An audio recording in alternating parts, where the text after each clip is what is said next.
Paramashivoham. Om Nithyananda Paramashivoham. Om Nithyananda Paramashivoham. Om Nithyananda Paramashivoham. Om Nithyananda Paramashivoham. Om Nithyananda. What I mean by the word Kailasa? Listen intensely.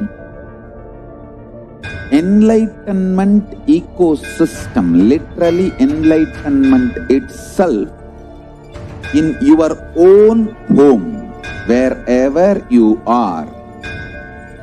If you cannot come to Kailasa, it's okay. Kailasa can come to you.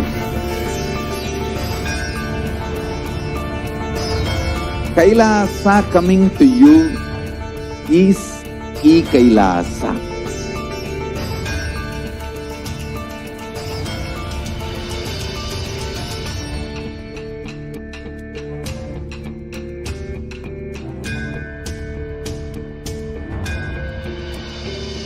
I will revive Hinduism. I am a Hindu revivalist, not by any revolution, but by evolution.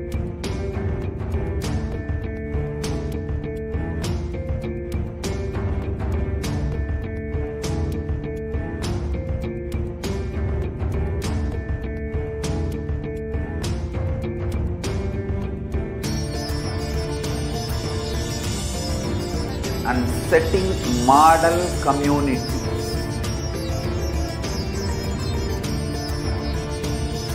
Kailasa, enlightenment ecosystems, Sarvanya Pitas all over the world.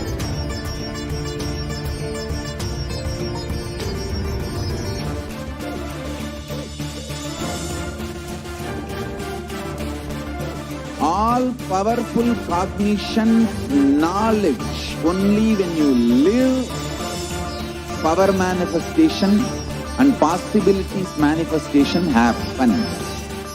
It's a fundamental truth.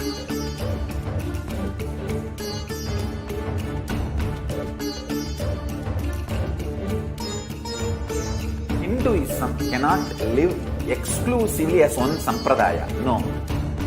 All sampradayas of Hinduism is an ecosystem.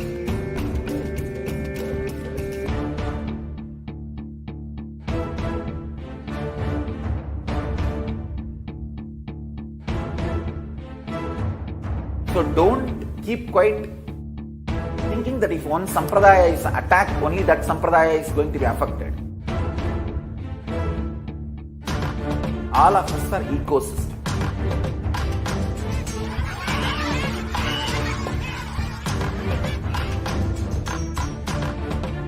I invite all of you to get involved and enjoy Hinduism by the principle of Dharmo Rakshati Rakshitaha. When you protect Dharma, Dharma protects you. You will make the whole planet flourish spiritually. The spiritual prosperity will happen to the whole planet. We all have to coexist together.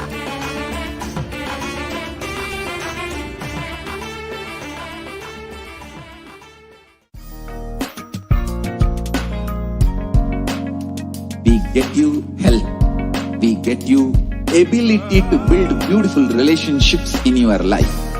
We get you direct spiritual support, and we make sure you become wealthy.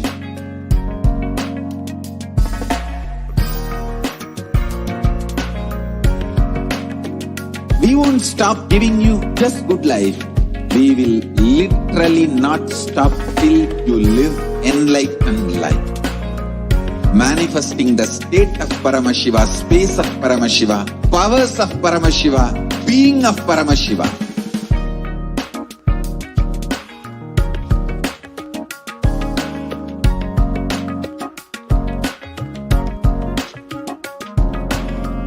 Whole world should become Kailasians. I want the whole world to know Hindus have something great to contribute to the world.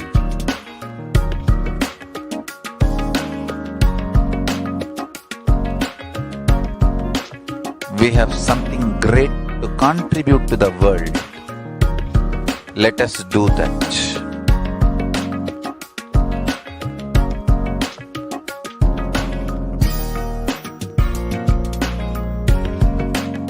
Kailasa is proper customized spiritual service helping you to identify your root patterns of suffering.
Kailasa's de facto spiritual embassies as the COVID care protection centers. The Human Rights Watch reported that more than 1.5 billion students are out of school already. More than 91% of world students are out of school due to school closures at least 188 countries. 36.5% of US college students pointed to stress as one of the biggest factors why their academic performance suffered negatively for past 12 months.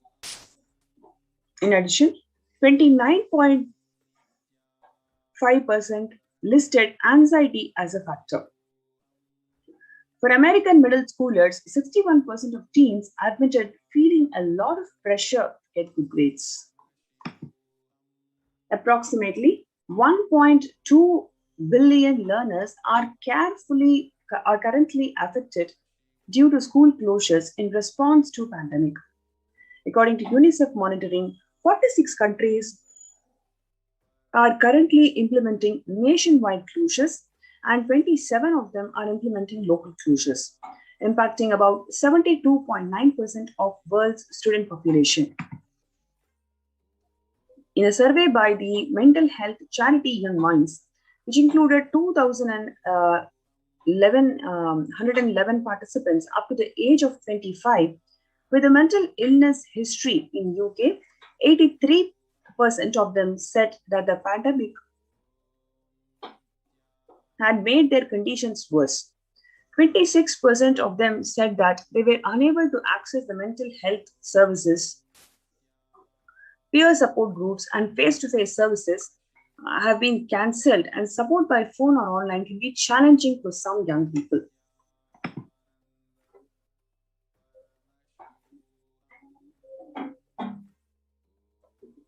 The COVID-19 pandemic has disrupted or halted the critical mental services in 93% of the countries worldwide, while the demand for mental health is increasing according to the new World Health Organization survey.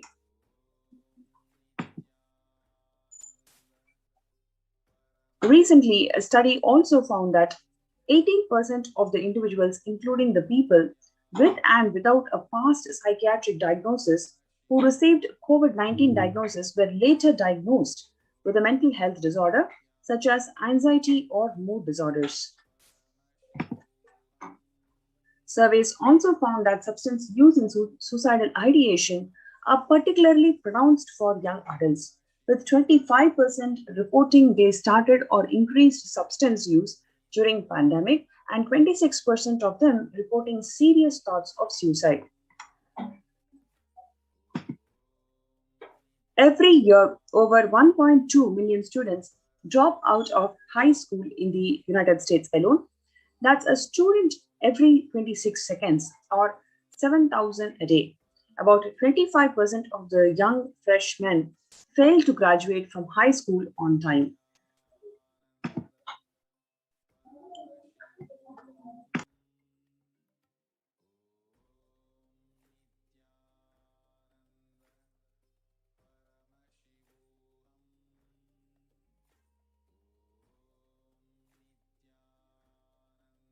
So far, we have seen the current status of the world.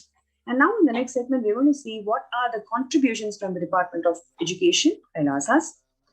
Joining with me is Manti Achananda Swami, who's going to walk us through the contributions from Kailasa's Department of Education.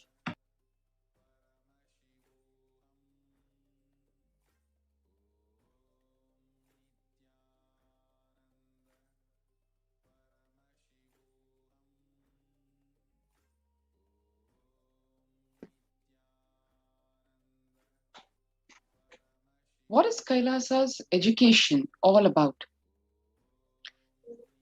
The Supreme Pontiff of Hinduism, Nithyananda Paramashivam, said on November 2019, the whole Gurukul, real Hindu Gurukul, Hindu university atmosphere I had in Tiruvannamalai in 1970s is what I am trying to reproduce all over the world through Nithyananda Gurukul and online e-Gurukul. Nithyananda Rajavidya Gurukul. Bhagwan revealed, Gurukul is a place where celebration begins with right words in the blossoming minds, creating a gateway of possibilities, creating an enlightened civilization with yogic body and Vedic mind. The Nithyananda Gurukul is a mystical Vedic school established by the Supreme Pontiff of Hinduism. Here, students live their highest potential and manifest various spiritual powers. The Gurukul functions according to the Supreme Pontiff of Hinduism's vision that education is for life, but life itself is not for education. The Gurukul brings to the world the right kind of education that empowers you. Now, how if you compare contemporary education versus Gurukul education? The current system of education established by Macaulay and Max Muller in India is the non-involving narrative style of teaching. The original Indian education system was not about continuously giving words, ideas, concepts, theories, or theologies. It was about awakening you to the right context, enlightenment. The Indian education system, the Gurukul, is more of a transmission of the knowledge rather than mere transfer of knowledge. Whether others educate you or you educate yourself, if it is based on the weakest link, it is called generalization, dilution due to generalization. Whether others educate you or you educate yourself, if you plan everything based on the best of you, it is called specialization. The Gurukul ambience is for specialization, not for generalization. Education means putting a set of ideas into your head and forcing you to conform to it, pressuring you to memorize it, and forcibly making you vomit it. In Gurukul, there is no education. There is only initiations. Initiation means empowering you with powers and letting you play with it, letting you manifest, specialize, letting you manifest your specialization, letting you grow and glow. The applied science of Abhayam Sarva Bhutebhyo. Let us see how the whole fundamental principle of life, ahimsa or non-violence, has been taught in the Nithyananda Rajavidya Gurukul, where the purpose of education is educating the child to be manifesting whatever he is capable of and being a very good, beautiful, and best contributing citizen of the planet Earth and for humanity. In the Vedic tradition, examinations are not done by question-answer method.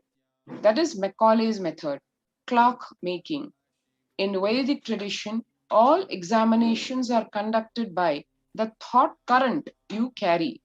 The person will be made to speak in the presence of the Pandits who have mastered that thought current. They will see whether he can spontaneously express that thought current. If the student is able to express the thought current cohesively, then he has mastered it.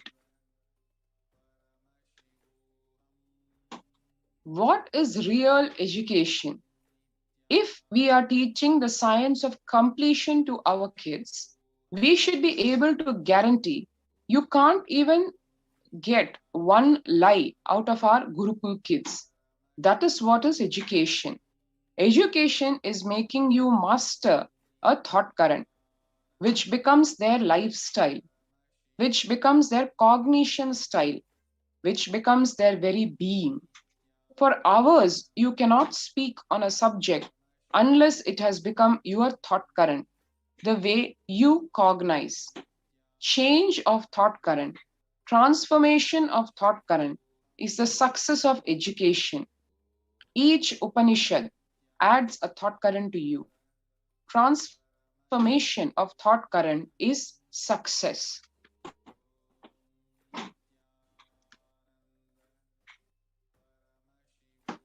Our Gurukuls are not teacher-centric.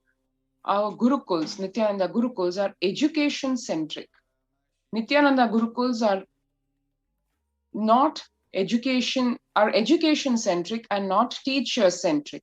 The student can develop, invent something which his guru doesn't know. He has a freedom. Only the basic formulas are taught. Basic tools to awaken knowledge is taught.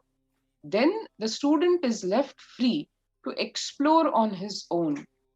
Gurukuls are not with a set of rules or frame. They only support people to explore the highest possible creativity. Gurukuls are like dams for your inspiration and energy.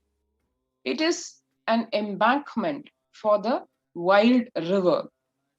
Embankment is different, dam is different. With a dam, you are dammed. It is embankment, not dam. That is why many of the Advaita Guru's disciples were Vishishta Advaitas or Advaitis, or many of the Vishishta Advaiti Guru's disciples were Advaitis. Only the basic analysis scales were given to you, but you are left to freely analyze. You are given spoon, not spoon-fed. You are only given the spoon and not spoon-fed. The freedom itself shows, otherwise you will be shocked. Ramanuja's guru was a great Advaiti. Being Advaiti, Ramanuja was even able to think in the language of Vishishta Advaita, shows the freedom available in the Gurukul. And the same way, there are many Advaitis studied at the feet of Dvaitis or Vishishta Advaitis. But Sanatana Hindu Dharma gives only the tools to explore. It is not putting you any frames, any restrictions, any dams. If you read the Shanti Mantra, Sahana Vavatu, it is education centric, not teacher centric. Unfortunately, in the modern day, because teachers have not taken the responsibility to be education centric, it has become more teacher centric. This whole verse, if you read, Sahana Vavatu, Sahano Bhunaktu, Sahaviryam Karvavahe, Tejasvina Vadhitamastu, it says what? May we both grow together. May we both together be protected. Teacher is also praying along with the student. Actually, it is because we are education centric. We were able to explore and reach new heights of seeking. That is where even the Ishtadevata concept has come. Guru encourages the disciple to discover, travel, reinvent, invent their own paths, their own methodologies. He continues to encourage the disciples to explore on their own. Just being available as a good support or guide, not being heavy on them. The uniqueness of our Gurukuls are freedom to explore, create the constructive freedom they enjoy. With the principles of completion, the four tattvas of integrity, authenticity, responsibility, and enriching, as well as the truths of ahimsa, non-violence, and abhayam sarva bhutebhyo, the Balasans of the Nithyananda Gurukul have played with these powerful cognitions and thought currents and have physically demonstrated the power of these truths by providing security to the rose plants in the garden of the Nithyananda Gurukul, resulting in the rose plants dropping physically their thorns. Let us now watch what the Supreme Pontiff of Hinduism, Nithyananda Paramashivam, has revealed, explained about the Indian Gurukul and the future of education.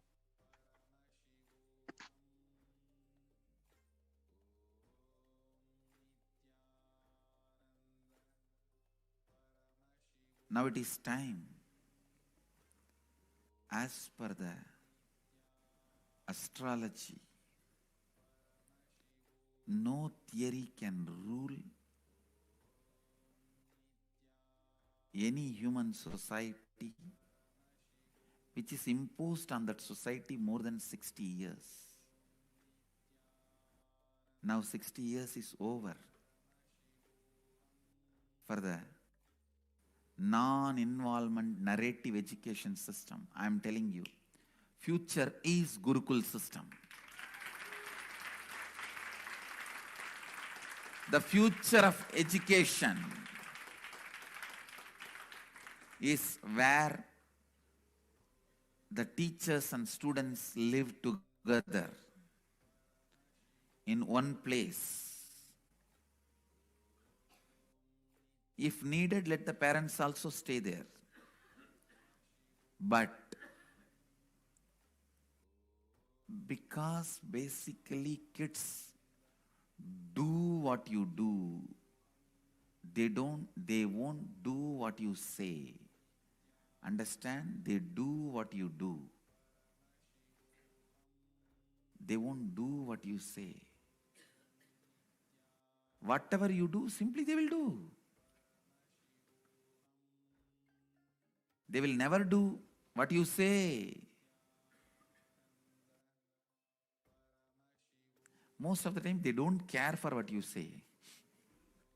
The future of the Indian education system, I can say, the future of any intelligent education system will be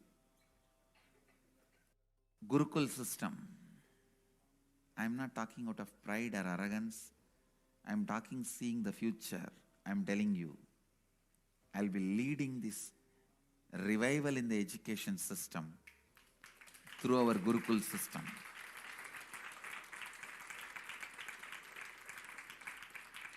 through our Gurukul system. It is going to be the Gurukuls. In Indian education system,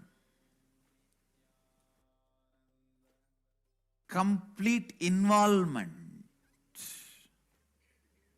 is required from the side of the teacher and the student. Student need to study the teacher. Teacher need to study the student.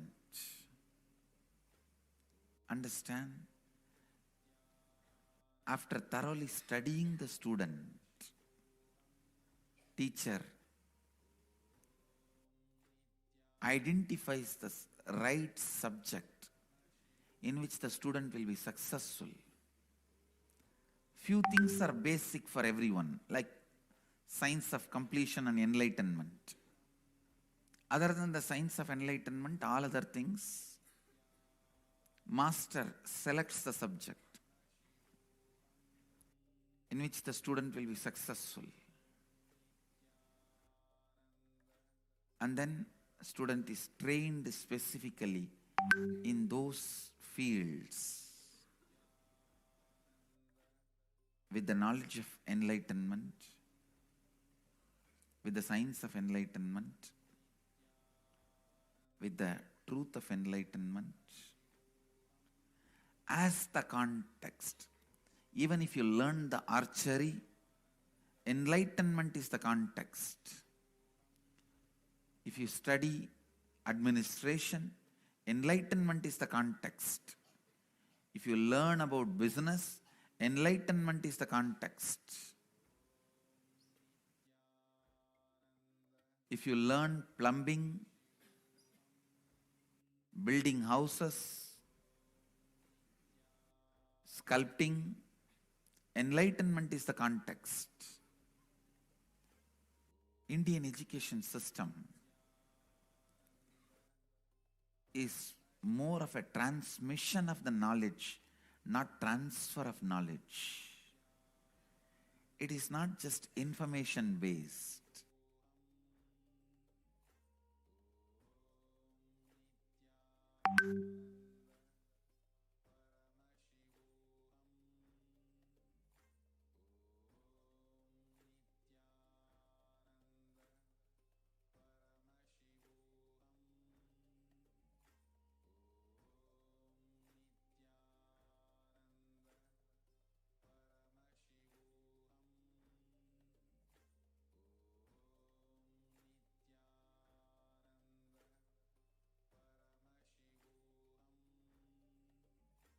Now it is time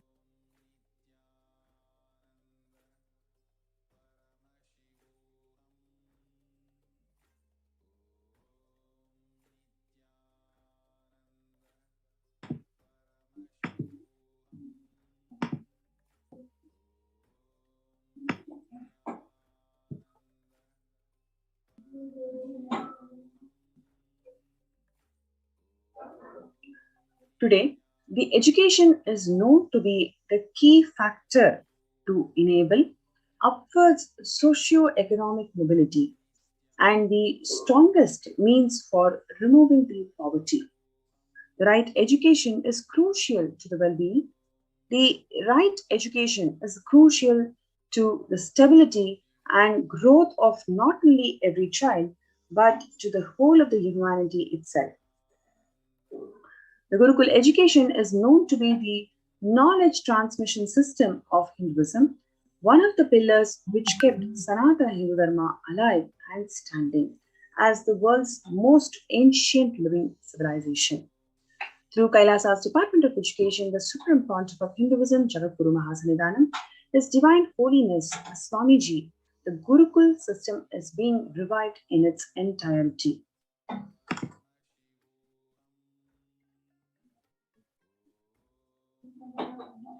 Gurukul, living in Guru's home. The Gurukul system is rooted on the Guru Sishya Parampara, on the living lineage of Guru-disciple relationship. After decades of study on the physical, chemical, and biological uniqueness of meditative states and enlightened beings, it has been found that in the normal waking state alone, their brain waves show that they are in a complete meditative state, despite being fully active and engaged. In the world of athletics, the state is known as being in the zone, a glimpse into the peak of focus, a cognitive function, attention, and coordination to name a few. Rather than a glimpse, enlightened beings casually walk, talk, and engage with this light settled in the peak.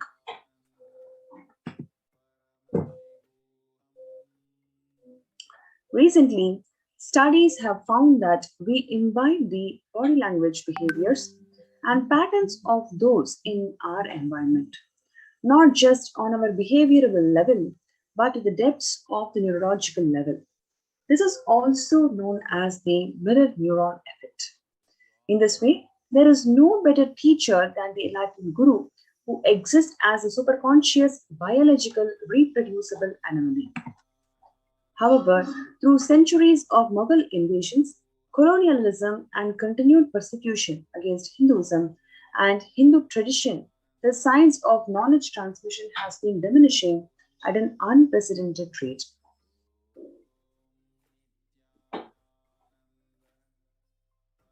After careful study in the colonialism era, it was found that the Gurukul system was standing as a backbone and stability of the Hindu civilization.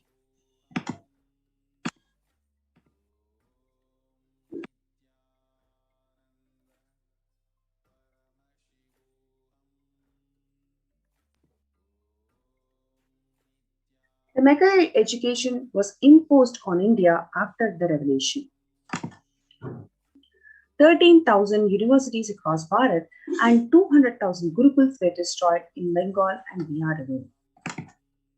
With the systematic destruction of Hindu universities and Gurukuls goes more than 80% of Hinduism's indigenous knowledge. Thomas Macaulay, who is the destroyer of Indian school of education system, which is Gurukul, he says that our English schools are flourishing wonderfully. The effect on this education on Hindus is prodigious. No Hindu who have received an English education ever continues to be sincerely attached to his religion. So their whole aim is about separating Hindus from their identity, separating Hindus from their religion. The Hindu religion is so extravagantly absurd that it is impossible to teach a boy astronomy, geography, natural history without destroy the hold which that religion has on the mind. It is my firm belief that if our plans of education are followed up, this will not be a single idolater amongst the respectable classes in Bengal, 30 hens, and this will be affected without any effects to proselytize, without the smallest interference with religious liberty, merely by the natural operation of knowledge and reflection. I heartily rejoice in this prospect. That is when the Supreme Pontiff of Hinduism, Jagatguru Mahasannidhanam, His Divine Holiness Swamiji, has the grand revival of Hinduism's Gurukuls and the universities.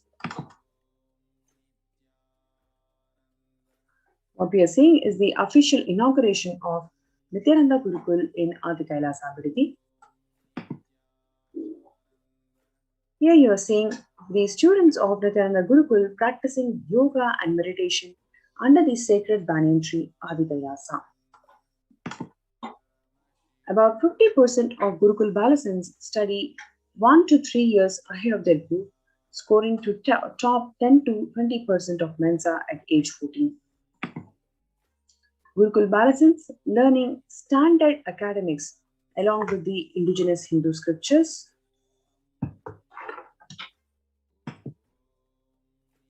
Gurukul Balasins practicing Shivastambha Yoga under the guidance of trained Shivastambha Yogacharyas.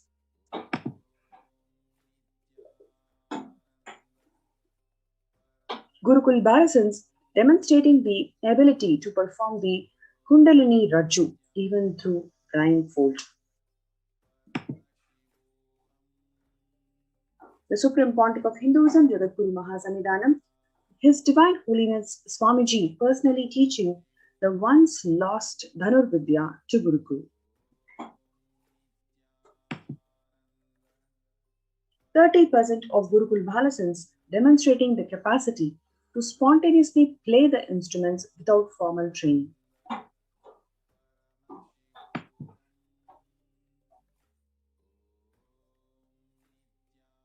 Gurukul Balasans living the Agamic Shastra-based lifestyle. Gurukul Balasans demonstrating the ability to read blindfolded. Gurukul Balasans participating in Vakya Kasadas. Gurukul Balasans addressing the Kailasian delegates in Thiruvannamalai.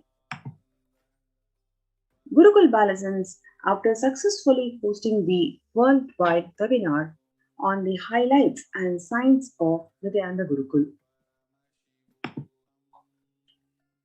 What is the impact of Gurukul? The whole brain learning, stress-free living, zero teen violence, and quantum memory activation, recalling verbatim after every hearing called Ekasantagrahi. Kailasa Nithyananda Hindu University, which is the world's largest Hindu university that has been established around the globe, with about 450 plus campuses in 150 countries, available to the public from 2003 onwards. Reviving and presenting the world with a most ancient, lost knowledge in a most user-friendly way, the ancient truths taught in a way directly applicable for the modern man's personal, practical, and professional life. 20 plus million enrollments and counting, with 7,000 plus courses available, delegates and teachers from 50 plus countries directly contributing to the Nithyananda Hindu University. Now let us watch this video where the Supreme Pontiff of Hinduism, Jagadguru Mahasannidhanam, His Divine Holiness is expanding on the value of Rajavidya Gurukul.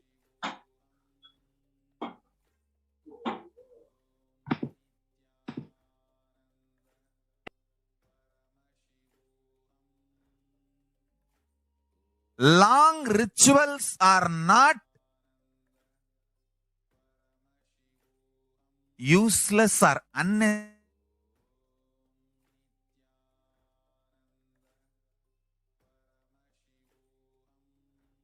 Rituals are the most.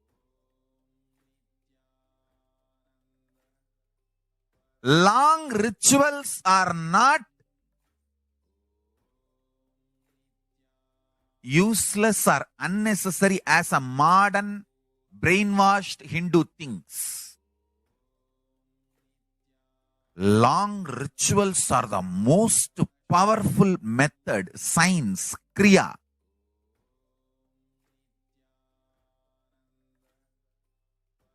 to awaken all the life energies. See, totally we have 21 life energies. I will describe all the 21 like a fundamental principal forces of life, like gravity, how all these are fundamental forces, principal forces externally. Internally, there are 21 life energies. Ability to visualize, ability to make decision. All these 21 is given to you, but you use them accidentally. That is why your life is full of accidents. Your marriage is accident, wealth is accident, life is accident, money is accident. Very less is planned, much is accident. And I tell you, I have seen people become thieves by not knowing the power of their life energy. I tell you, thief is the cheapest way to exist. I tell you. Because you do not know you own trillions. That is why you steal millions. If you know you want trillions, why will you steal? Listen, asteya, non-stealing, comes to a person who mastered his life energy. Each of my Gurukul kid is $1 trillion economy. I tell you. Each of my Gurukul kid, the powers they can manifest. Understand, Gurukul is not a joke. It is a powerful science. Especially, see, normally, one child plus one child is a two child. But in the Gurukul ecosystem, one child plus one child is 11. 1, 1. Not 1 plus 1. 1, 1, 1, 1, 1. If there are 3 child, it is not 1 plus 1 plus 1, 3. No. It is 1, 1, 1. 111. The energy multiplication. Because the ecosystem, understand, that is why Gurukul has to be with the ecosystem. I have always seen, whenever I download a power on one child, when the group sits, I can share that power on the whole group.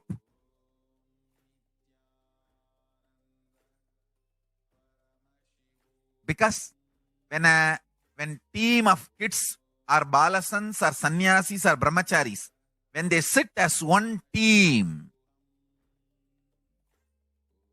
it is very easy for me to just, like a lightning, pour the energy on them.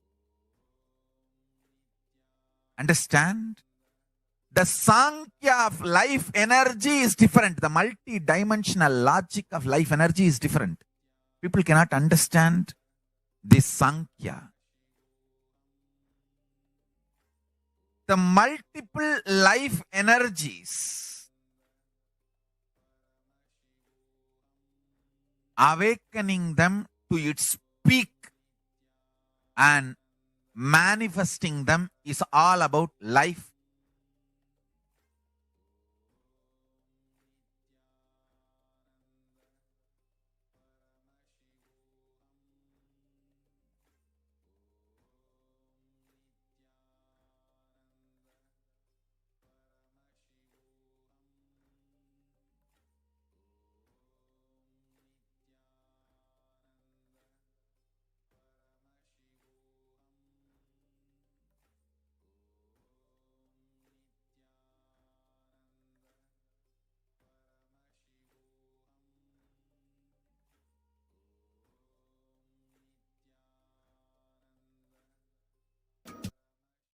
Perfected the science of helping every individual from every cultural, religious, nationality background.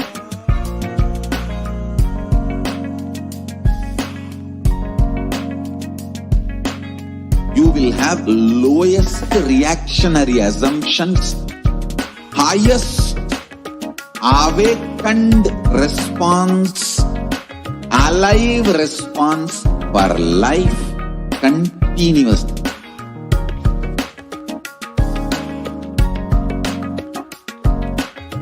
Kailasa is enlightenment ecosystem, literally enlightenment itself in your own home, wherever you are. Proper customized spiritual service helping you to complete with your life negativity, withdrawal from life, self-hatred, self-denial, self-doubt, so much of tiredness, laziness. We can support you, aligning your diet, your attitude, your aptitude, your understanding about life. We can help you with everything.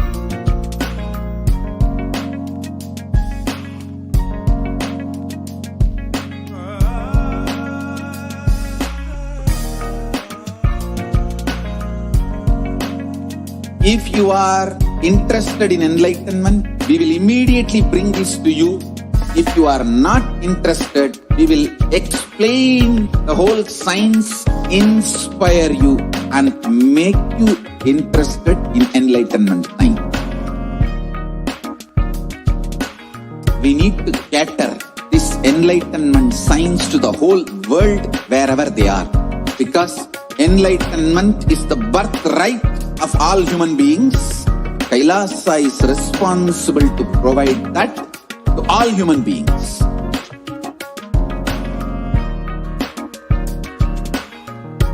Kailasa is the totality of the knowledge I received from my gurus and practice manifested in my life, perfected by teaching millions of people from all cultures, time zones, backgrounds, genders, nationality, race, from every creed.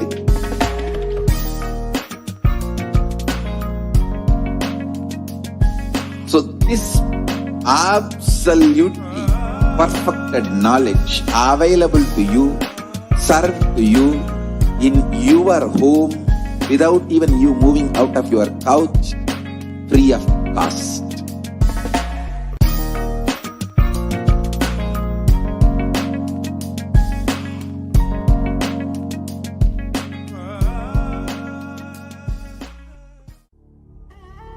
What I mean by the word Kailasa, listen intensely. Enlightenment ecosystem, literally enlightenment itself, in your own home, wherever you are. If you cannot come to Kailasa, it's okay. Kailasa can come to you. Kailasa coming to you is Kailasa.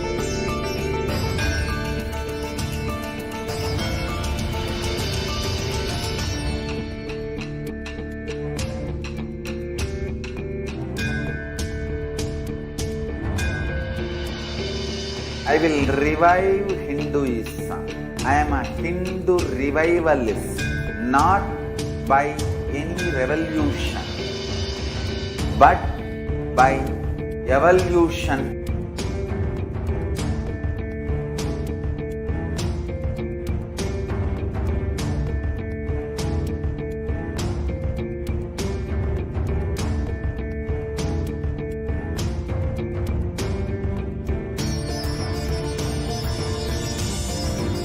And setting model community.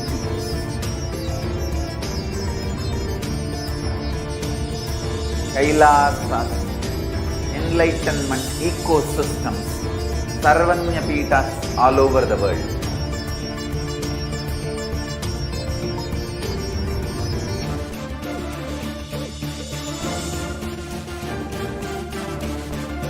All powerful cognition, knowledge, only when you live, power manifestation and possibilities manifestation happens. This is a fundamental truth.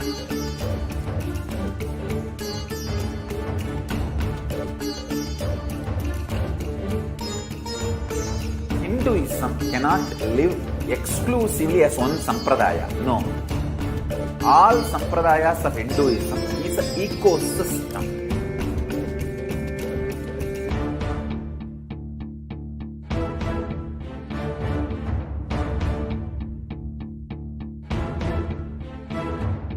So don't keep quiet thinking that if one sampradaya is attacked, only that sampradaya is going to be affected. All of us are ecosystems.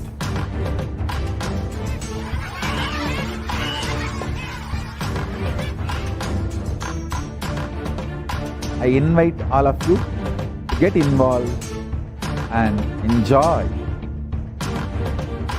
Hinduism by the principle of Dharmo Rakshati Rakshitaha. When you protect Dharma, Dharma protects you. make the whole planet flourish spiritually. The spiritual prosperity will happen to the whole planet. We all have to coexist together.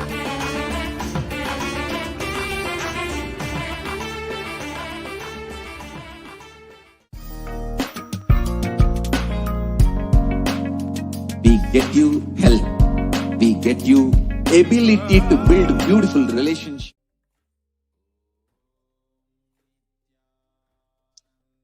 Welcome back.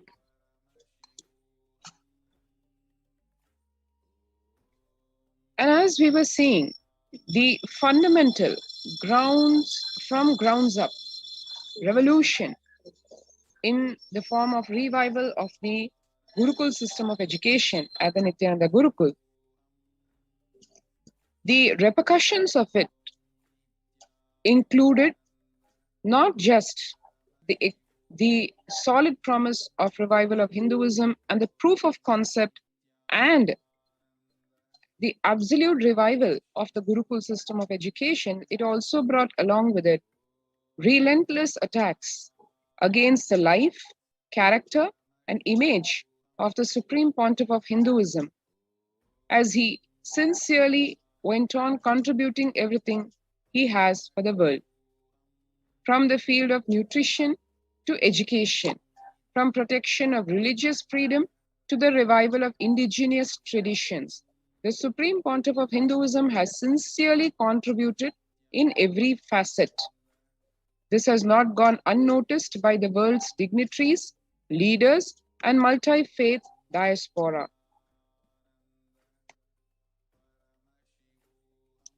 And now let us see, in today's world, corona-plagued world, how this whole enlightenment spiritual ecosystems are not only relevant, but mandatory practically. The revival of Hinduism is absolutely critical, especially the pillar of the Gurukul system of education, because as one can see in what is happening in the world today with closure of 90% and up of the conventional, so-called conventional schools themselves, humanity is faced with a stark prospect of losing the Gurukul system of education, which is training one for life and training each individual to flower to his or her absolute unique potential and grow up as natural leaders. To really understand what that means in today's world, why it is so critical, let us see some of the revelations about this COVID-19 pandemic situation given by Devi Parashakti. On 12th May, Devi revealed, "I came as Nijavatara. I am blessing you. Listen, people, listen. To do good to all of you, I have taken the form of Nithyananda and come down as Nijavatara. People of India, listen, carefully listen. Time after time, Bharatam is Jnana Bhumi, where enlightened beings come. We cannot make Jnana Bhumi as infertile. Enlightened beings have to come.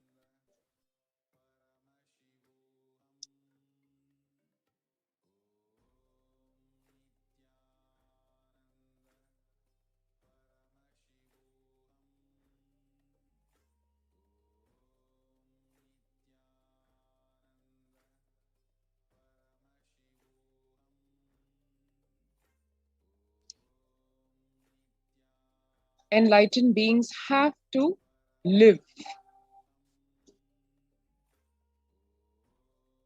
It has to flower.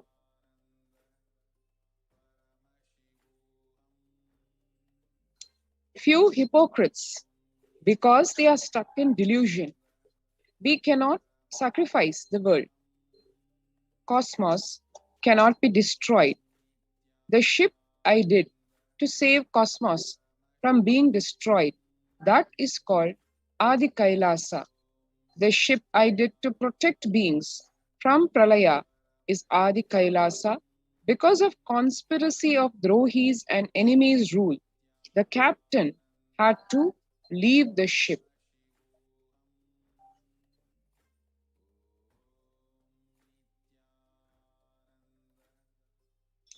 Before 12 years,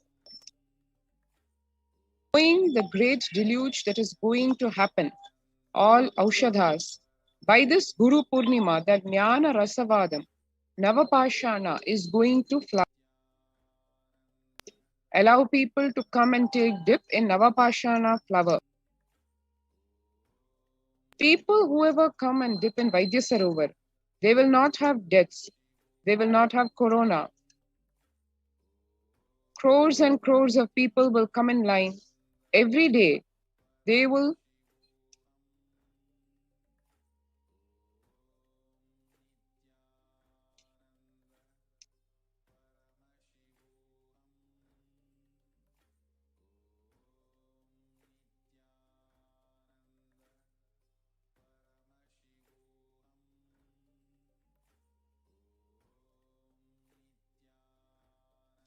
every day they will come and take a dip in the Ananda Lingam in the Vaidya Sarovar.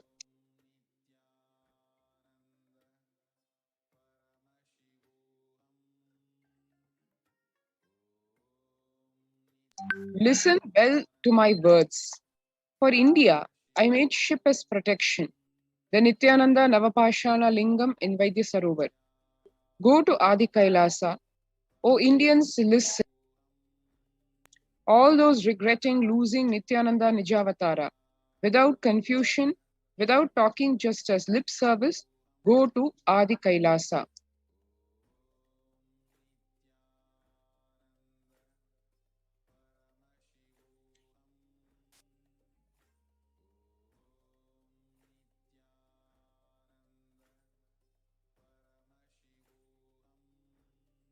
And now, as the world is facing this unprecedented pandemic, when first world countries are closing their borders and schools during this massive global emergency, Kailasa is the only nation that has opened its doors to all without exception. What does this involve? What is there in these de facto spiritual embassies of Kailasa? What really was there in the origin of Adi Kailasa? Only if one has a glimpse of that, one can really understand the preciousness of what's being offered in the form of opening the doors of all the de facto spiritual embassies of Kailasa across India. So let's watch this video to see the origins of this Adi Kailasa ship.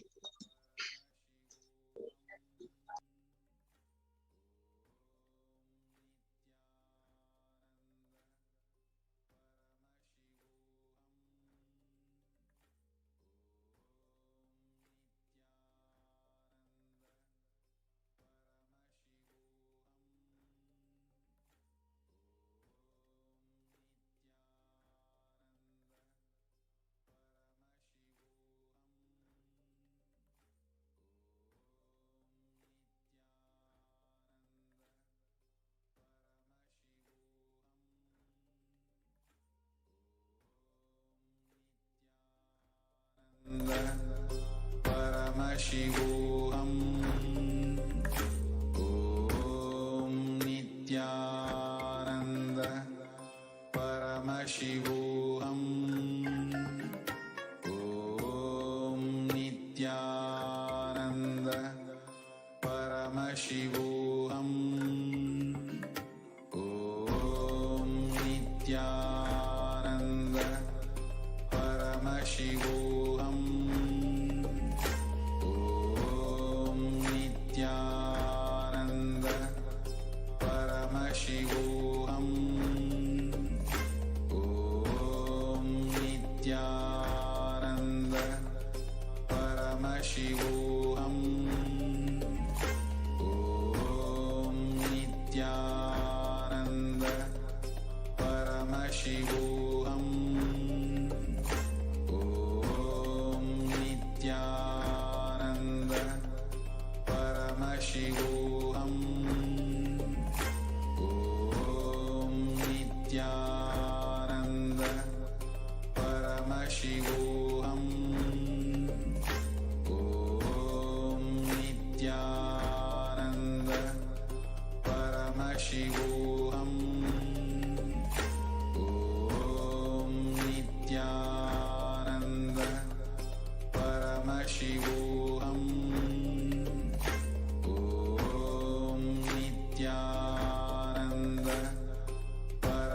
Paramashivoham.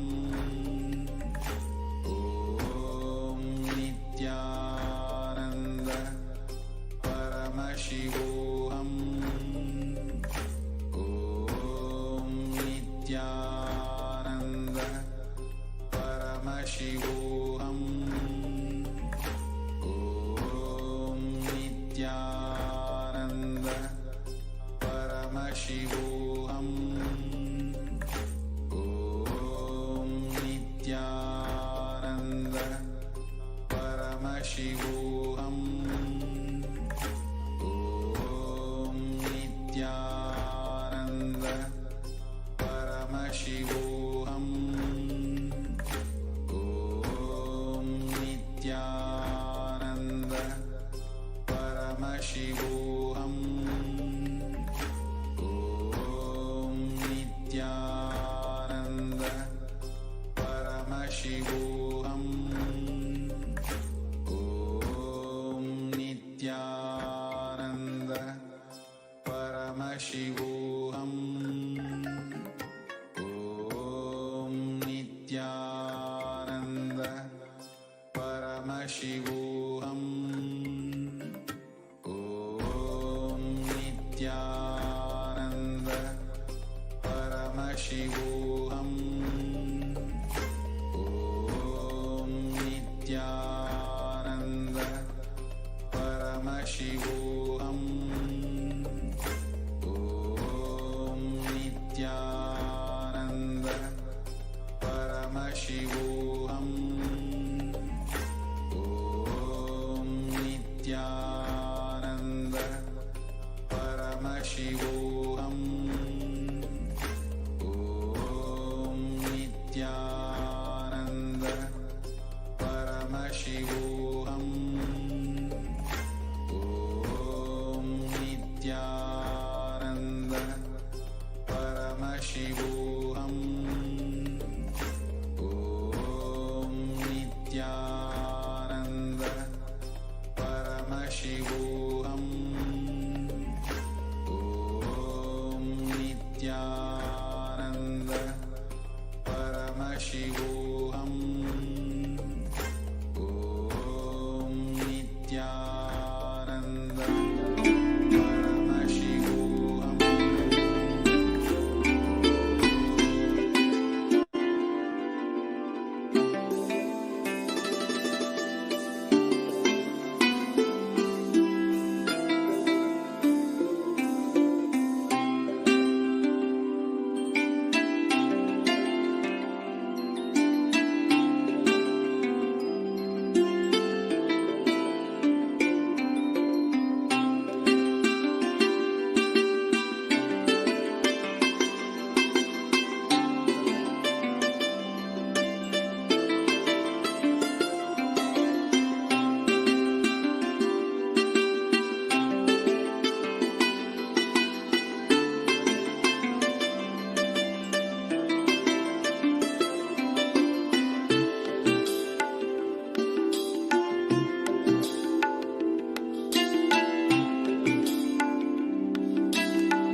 Paramashivoham. Om Nithyananda Paramashivoham. Om Nithyananda Paramashivoham. Om Nithyananda Paramashivoham. Om Nithyananda Paramashivoham. Om Nithyananda Paramashivoham. So we saw how the inception, the origins of the Adi Kailasa Sarvajñapitham, one facet of it, where the divine deities, Nithyanandeshwara, Nithyanandeshwari, the making of them right from when they were embedded, literally when the forms were embedded in the stone, and those forms revealed themselves to the world under the guidance, the Stapatis under the guidance of the Supreme Pontiff of Hinduism. And then the huge, grand, never before of its kind in the modern era, the Kodikan Radayatra, which is a crore eyes having the darshan of the deities, of the living deities. And today, the Adi Kailasa Sarvajñapitham is one of the de facto spiritual embassies of Kailasa, which has opened its doors to one and all to protect oneself from the COVID-19 pandemic. Amongst the other de facto spiritual embassies are the Salem Adinam in Tamil Nadu, Tiruvannamalai Adinam in Tamil Nadu, Rajapalayam Adinam in Tamil Nadu, Puduvai Adinam in Puducherry, Pattanam Adinam in Tamil Nadu, Siragapadi Adinam in Tamil Nadu, Sripuram Adinam in Hyderabad, Madurai Adinam in Tamil Nadu, Avattipalayam Adinam in Tamil Nadu, Hosur Adinam in Tamil Nadu, Baroda Adinam in Gujarat. Multiple free COVID care centers have been opened across India as Kailasa rushes to aid India as India finds itself on the verge of the COVID-19 third wave. Various humanitarian services and spiritual services are being offered during this pandemic in Kailasa's de facto spiritual embassies across India. And to support all these from the very foundation are the cosmic revelations on the global pandemic being done through the Devi Parashakti Akashic readings and the revelations and direct guidance down to the last detail by the Supreme Pontiff of Hinduism, Nithyananda Paramashivam. To mention a few of the free humanitarian services being offered during this pandemic in the de facto spiritual embassies across India, medical care in the form of holistic care, be it allopathy, Ayurveda, Siddha medicine, naturopathy, then the infrastructure to accommodate thousands of people in multi-layer quarantine facility, emergency services equipped in the form of ICU on wheels, oxygen concentrators, etc. Personal protective medical equipment provided to all the people who are resident in Adi Kailasa Sarvajñapitham and the other de facto spiritual embassies of Kailasa, food security management through food banks, and organic farming to enable a sustained agriculture, sustained food support. So if you would like to register yourself for this COVID Care Protection Center, you can do it right now. All you need to do is register through the link https://kailasa.org/kailasacare, https://kailasa.org/kailasa-care. So let's take a few seconds now to register ourselves for the COVID Care Protection Center.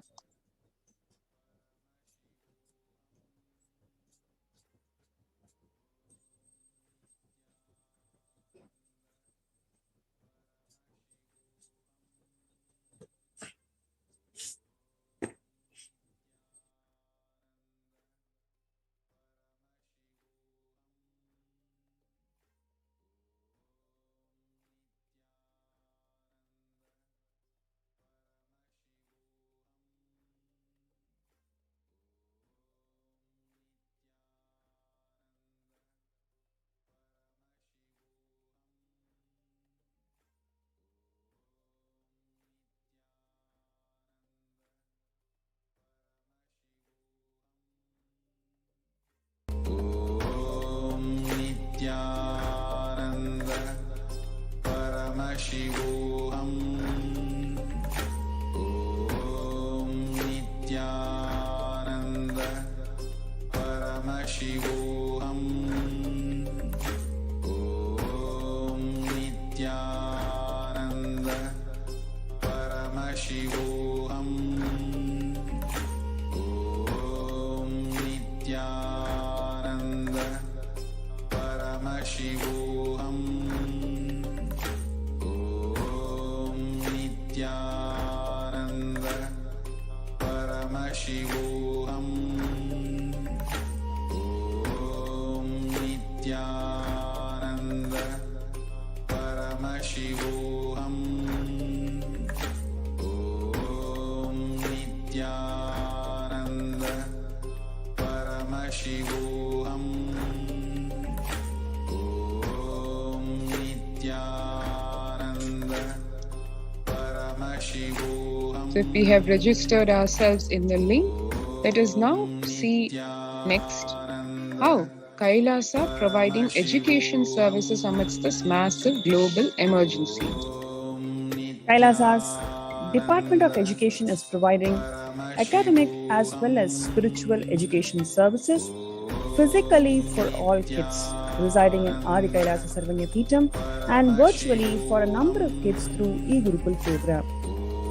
With more than 1 billion kids not having access to education in the midst of this global pandemic, Kailasa has taken both the spiritual and academic responsibility to enrich and provide these services. So you have this opportunity to join our COVID care protection centers. We have a number of kids who have joined us, just enjoying this ambience that the Adi Kailasa provides, the Supreme Pontiff of Hinduism, with his grace and blessings. How all of these young kids join us right from morning yoga to puja, and they do power manifestation. They learn the truths from Hinduism, and they also do their studying. So it's an amazing opportunity where you can explore the complete possibility of being a child into a super conscious human being. So join us at the COVID care protection centers, especially in Adi Kailasa and Sri Paramadinam. You can register yourself through the link below, kailasa.org/Kailasa Care. KAILASA.org/KAILASACARE. Let's take a few minutes to register ourselves in the link below, kailasa.org/Kailasa Care.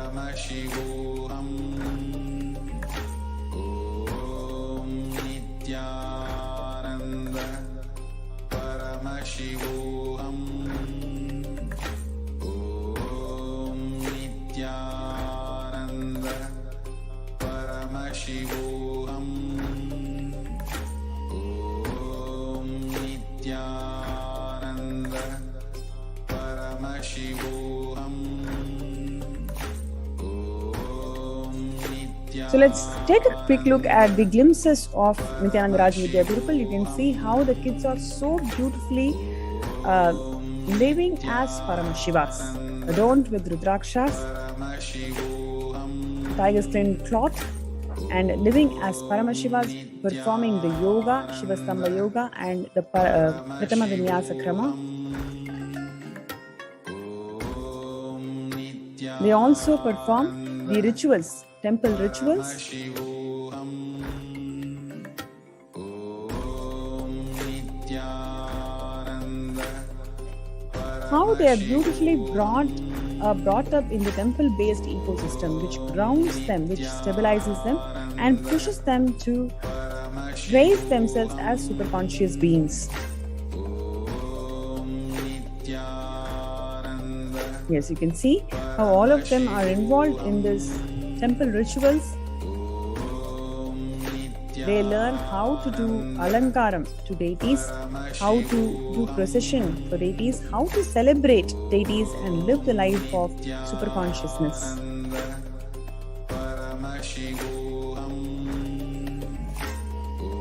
Yes, what you're seeing is a glimpses of Maheshwara Puja celebrations that happens in Adi Kailasa.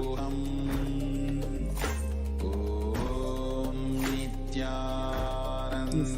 Here the Balasans, they sit and complete with the rose plants, complete the violence, inner violence that each one of us hold, and show the global peace by making the rose plants shed their thorns. It is a beautiful science that the Supreme Pontiff of Hinduism has revived and which the Balasans of Nithyananda Gurukul are living.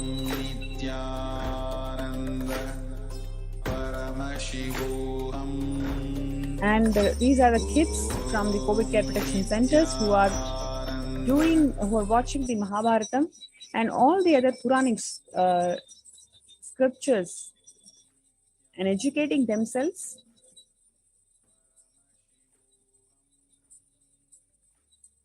They also perform yoga. So we've been teaching them how to do yoga.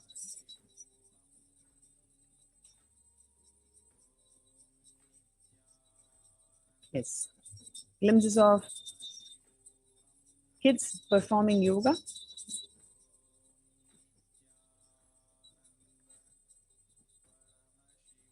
So this is how the kids are really enjoying their time being part of the COVID care protection centers. They perform yoga, they do power manifestation. They learn the sacred truths that Swamiji has shared with the world and strengthen their powerful cognitions. So we invite all the viewers, families especially, to join us to this COVID care protection centers and be protected from ongoing pandemic. Before we go to the next segment, let's have a short promo and we'll be right back.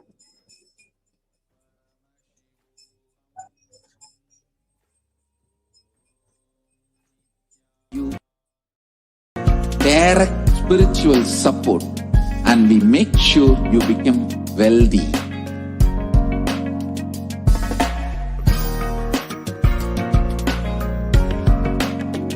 We won't stop giving you just good life. We will literally not stop till you live enlightened life. Manifesting the state of Paramashiva, space of Paramashiva, powers of Paramashiva, being of Paramashiva.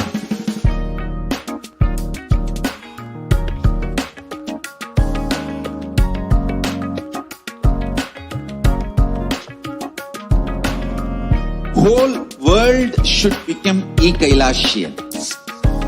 I want the whole world to know Hindus have something great to contribute to the world.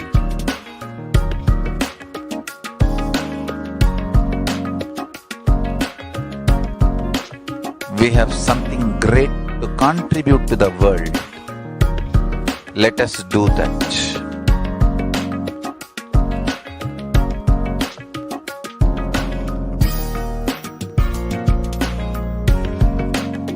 Kailasa is proper customized spiritual service helping you to identify your root patterns of suffering.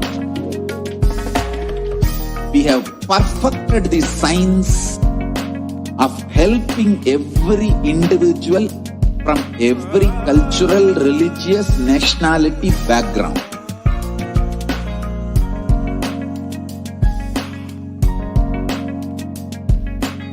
You will have lowest reactionary assumptions, highest awakened response alive response for life continuously.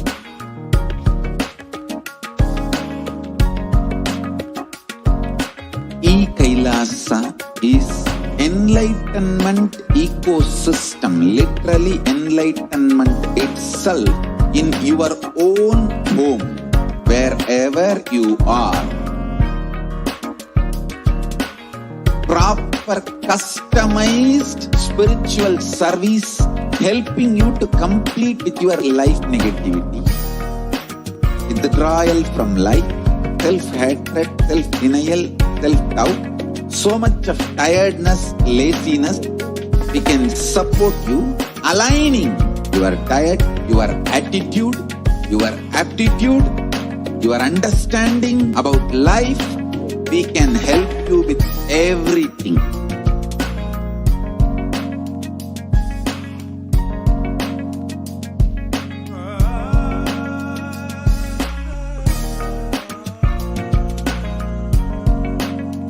If you are interested in enlightenment, we will immediately bring this to you. If you are not interested, we will explain the whole science, inspire you and make you interested in enlightenment time. We need to cater this enlightenment science to the whole world wherever they are, because enlightenment is the birthright of all human beings. Kailasa is responsible to provide that to all human beings.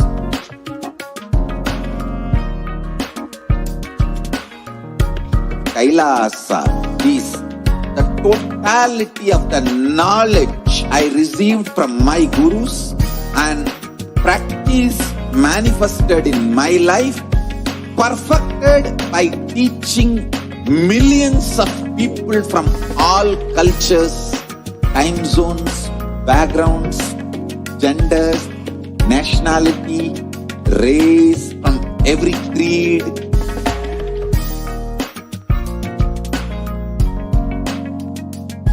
So this absolutely perfected knowledge available to you, served to you in your home, without even you moving out of your couch, free of cost.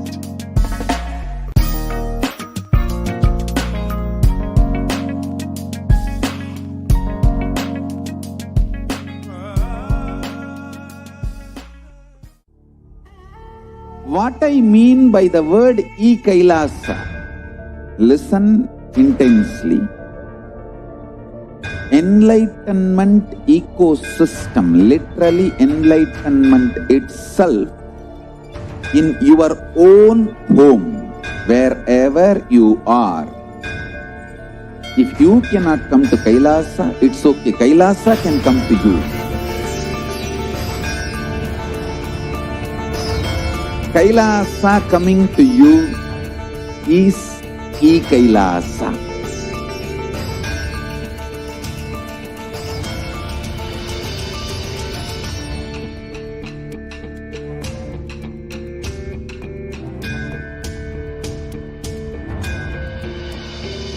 I will revive Hinduism.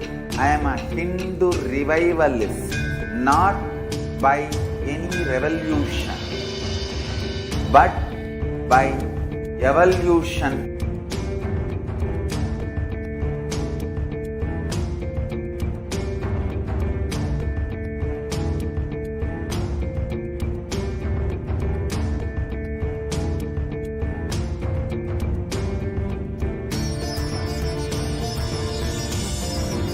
And setting model community.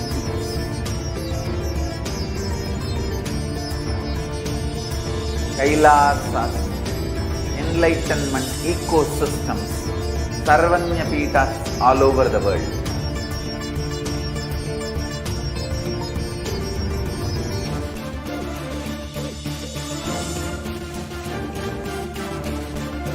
All powerful cognition, knowledge, only when you live, power manifestation and possibilities manifestation happens.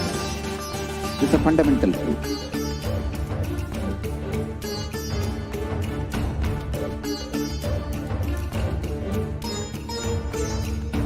Hinduism cannot live exclusively as one sampradaya. No. All sampradayas of Hinduism is an ecosystem.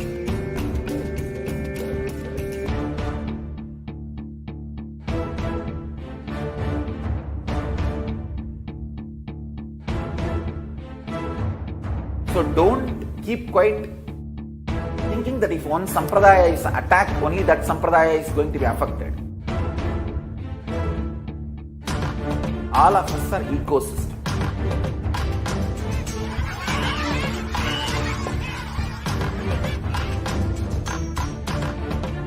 I invite all of you to get involved and enjoy Hinduism by the principle of Dharmo Rakshati Rakshitaha. When you protect Dharma, Dharma protects you. We will make the whole planet flourish spiritually. The spiritual prosperity will happen to the whole planet. We all have to coexist together.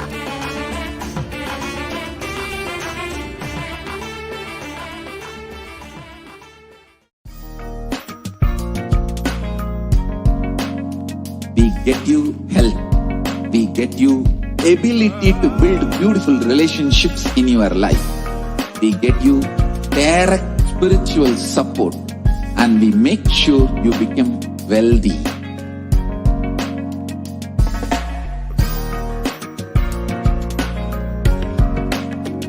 We won't stop giving you just good life. We will literally not stop till you live enlightened life. Manifesting the state of Paramashiva, space of Paramashiva, powers of Paramashiva, being of Paramashiva.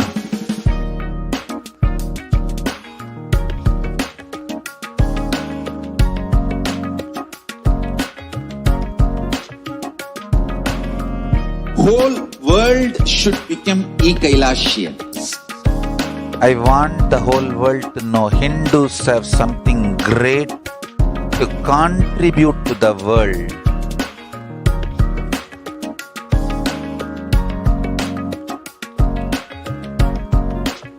We have something great to contribute to the world. Let us do that.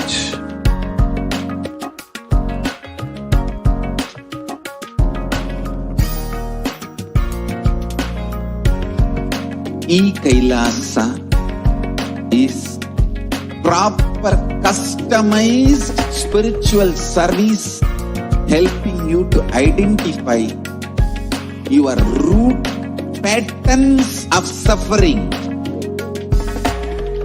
We have perfected the science of helping every individual from every cultural, religious, nationality background.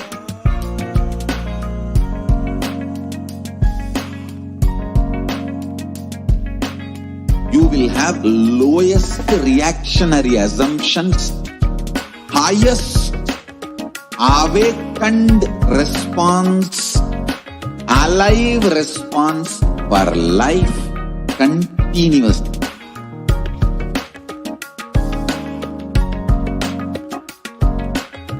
Kailasa is enlightenment ecosystem, literally enlightenment itself in your own home, wherever you are.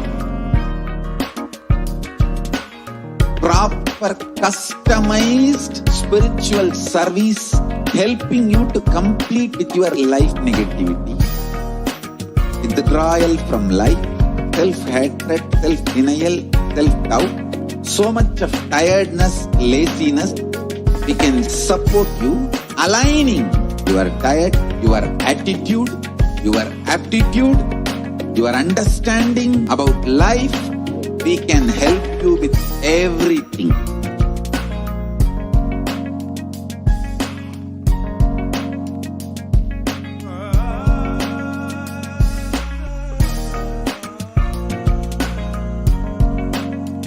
If you are interested in enlightenment, we will immediately bring this to you.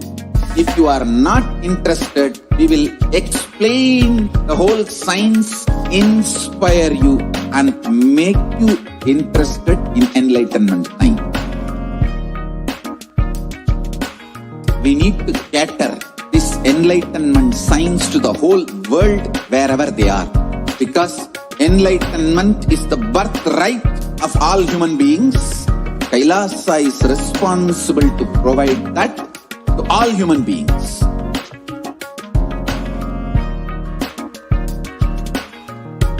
Kailasa is the totality of the knowledge I received from my gurus and practice manifested in my life, perfected by teaching millions of people from all cultures, time zones, backgrounds, genders, nationality, race, from every creed.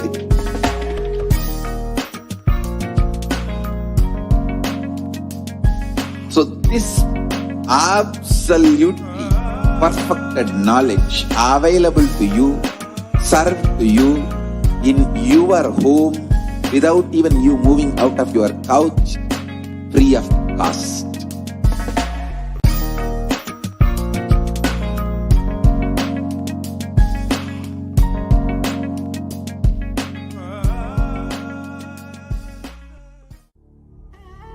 What I mean by the word Kailasa, listen intensely. Enlightenment ecosystem, literally enlightenment itself, in your own home, wherever you are. If you cannot come to Kailasa, it's okay. Kailasa can come to you. Kailasa coming to you is Kailasa.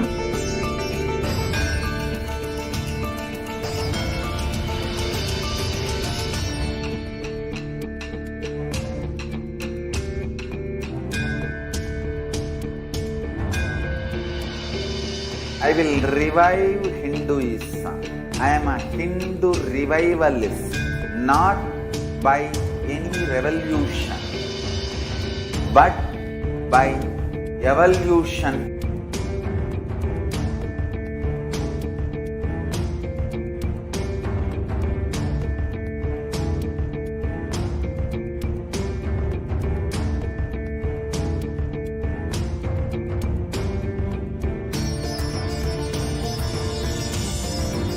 And setting model community.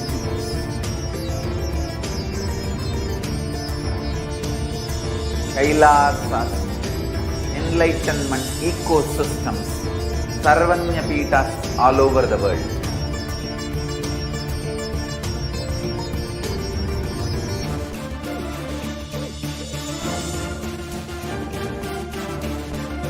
All powerful cognition, knowledge, only when you live power manifestation and possibilities manifestation happens. It's a fundamental truth.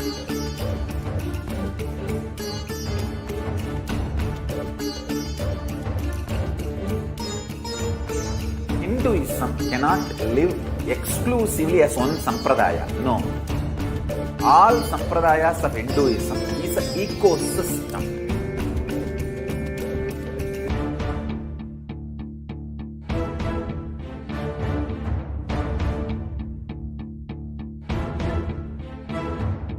So don't keep quiet thinking that if one sampradaya is attacked, only that sampradaya is going to be affected. All of us are ecosystems.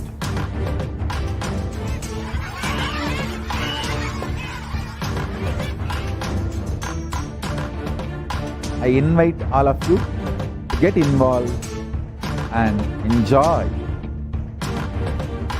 Hinduism by the principle of Dharmo Rakshati Rakshitaha.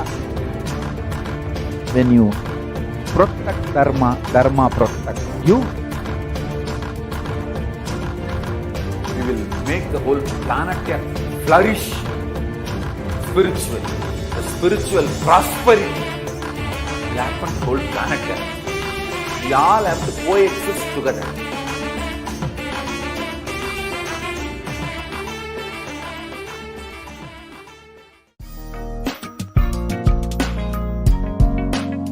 We get you health. We get you ability to build beautiful relationships in your life. We get you direct spiritual support, and we make sure you become wealthy.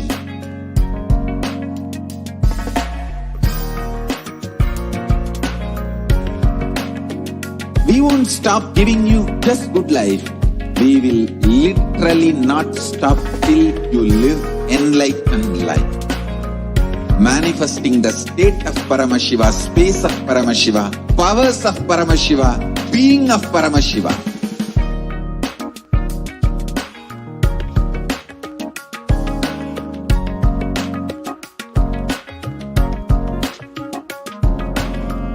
Whole world should become Kailasians. I want the whole world to know Hindus have something great to contribute to the world.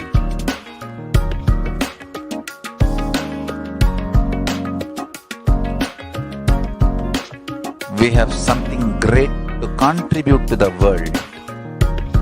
Let us do that.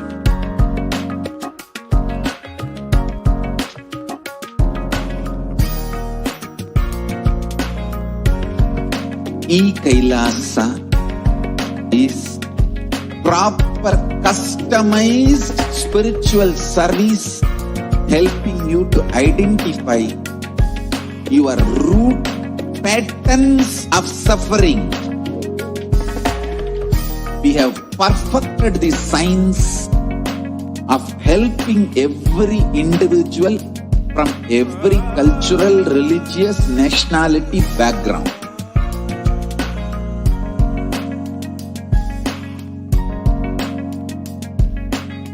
You will have lowest reactionary assumptions, highest awakened response, alive response for life continuously.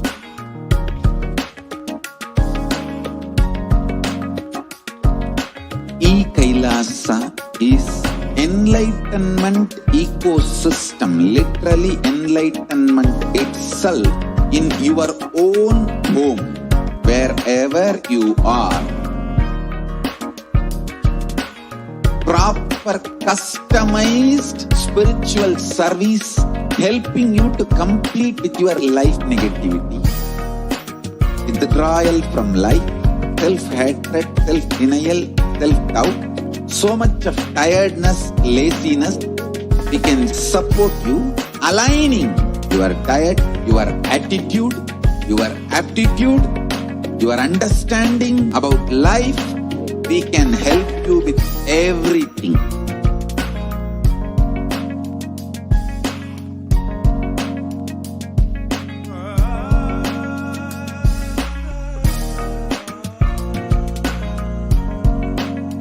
If you are interested in enlightenment, we will immediately bring this to you.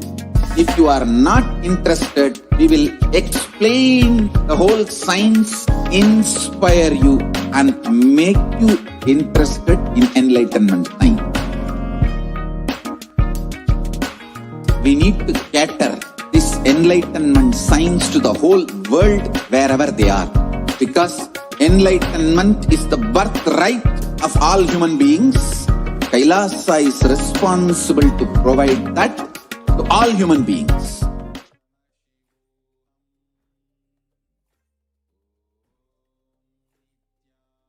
Nithyananda, welcome to all of the viewers who are joining in this next segment in the continued series that we have been presenting on the persecution against the Supreme Pontiff of Hinduism. Now, for the last couple of days, for almost 1 week, we have been literally celebrating across Kailasa, Kailasians across the world, how the UN has recognized the persecution against the Supreme Pontiff of Hinduism.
Nithyananda.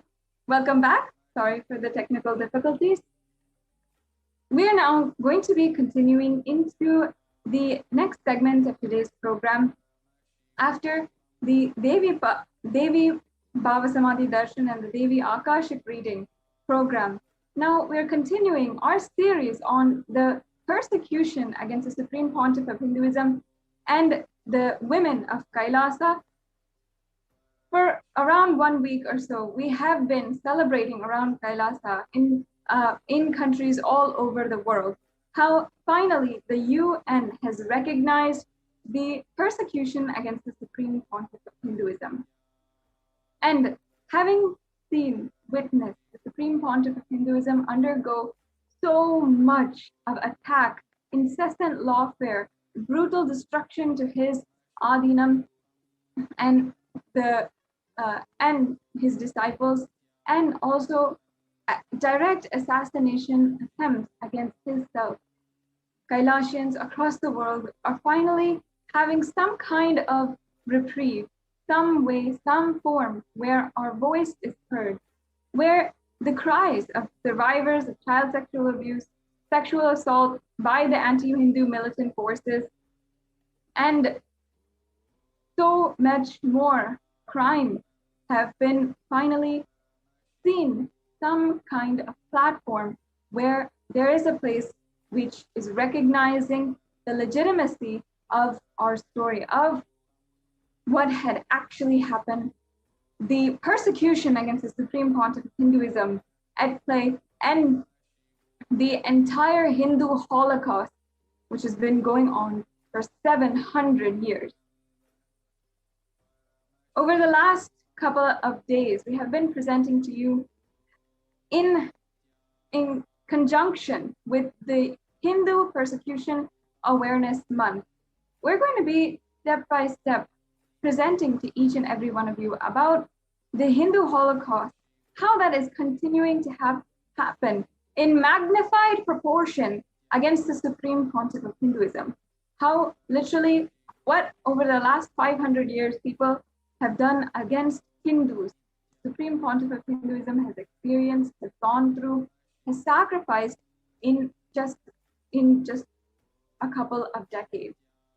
We've seen this again and again. We are showcasing the examples during this segment every single day.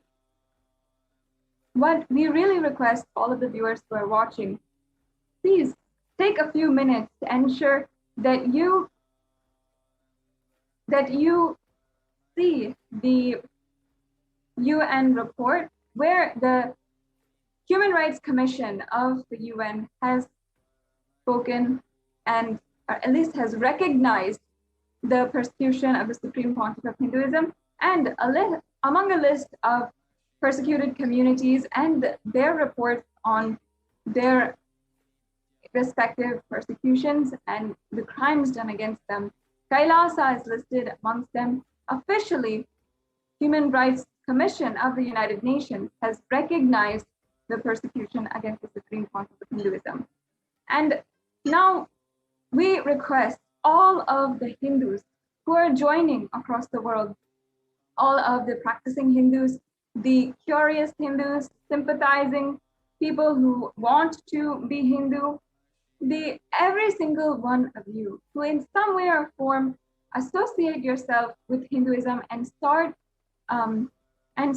identifying yourself in some way or form to Hinduism, even if it's just a concept at this time, not just sacred sentiments or religious belief that you really appreciate. We ask and request your time to share this link where the UN has recognized Kailasa, recognized the persecution against the Supreme Pontiff of Hinduism, and share this with as many Hindus as possible, with as many people as possible, and ensure that at least on this platform that we have received, we have gotten, let's make sure that every single person knows. Now today, in continuation with our series on the Hindu Holocaust and the persecution against the Supreme Pontiff of Hinduism and the revival of Kailasa, we are presenting one of the tactic and brutal persecution used and most well known if you recall the Hindu Holocaust. If any Hindu recalls what has happened against Hindus, we first remember the destruction that was pursued and ensued against the temple ecosystem and the Adina. This very tactic was the first brutal attack against Hindus and the Hindu civilization by the Mughal invaders in more than 700 years ago. And since that time, more than 100 million temples across all of the nations that were at one point Hindu have been absolutely destroyed and lost. The temples that we see today, the temples that we revere, worship, and the ecosystems surrounding those temples, such as in Madurai, in Arunachala, in Kanchipuram, in so many different places across India, and in all of the Hindu nations that were at one point Hindu, in all of these nations, just what we see today, the temples that we have are not even a